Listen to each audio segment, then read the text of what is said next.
अब आप कहेंगे कि अगर मंगल कहीं बैठा हुआ है किसी एक पार्टनर की कुंडली में, वो कन्या की कुंडली मान लीजिए, और अगर दूसरे पार्टनर की कुंडली में अगर मान लीजिए मंगल यहां बैठा, तो मंगल जब यहां बैठा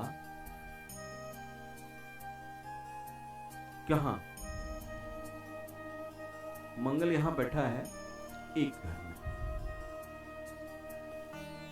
और उसी जगह पे अगर कन्या की कुंडली है और हम पुरुष की कुंडली पर चर्चा करेंगे, तो अगर पुरुष के यानी कन्या की कुंडली में मंगल यहां बैठा और इसी जगह पे वर की कुंडली में, दुल्हा की कुंडली में, लड़के की कुंडली में ये कोई ग्रह बैठ गया 1 2 3 4 5, अगर स्वयं मंगल बैठ गया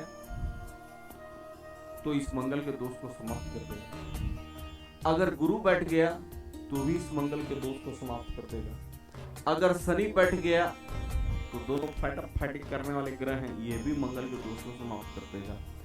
अगर सूर्य बैठ गया तो यह मंगल का मित्र है, यह भी मंगल के दोष को समाप्त कर देगा। और अगर राहु बैठ गया तो यह भी मंगल के दोष को समाप्त कर दिया। तो मंगल के एक दोष को समाप्त करने वाले कितने ग्रह हो गए? 1 2 3 4 5। ये 5 ग्रह जो हैं, समझे, ये 5 ग्रह जो हैं वे मंगल के दोष को समाप्त करते हैं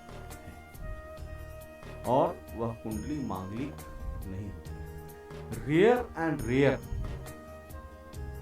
7-8% कुंडलियां ही मांगलिक होती हैं, क्योंकि अगर आप ये मिलाएंगे तो एक के बदले 1 2 3 4 5 एक मंगल इधर और 5 इधर।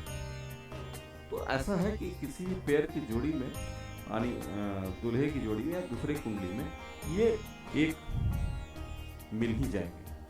अब रहा कि अगर ये ही मंगल यहां बैठ गया तो वही बात है, ये मंगल यहां बैठ गया तो यही बात है, क्योंकि यह जो है वह मंगल का क्षेत्र है, यह जो है वह मंगल का क्षेत्र है। इसे आप क्या कहेंगे कि अगर 12वें भाव, प्रथम भाव, चतुर्थ भाव, 7वें भाव और 8 भाव में मंगल बैठा और मंगल के एक के बदले 5 ग्रह भी बैठ गया, दूसरी कोई भी ग्रह बैठ गया 5 में, तो वह कुंडली मांगलिक नहीं होता है।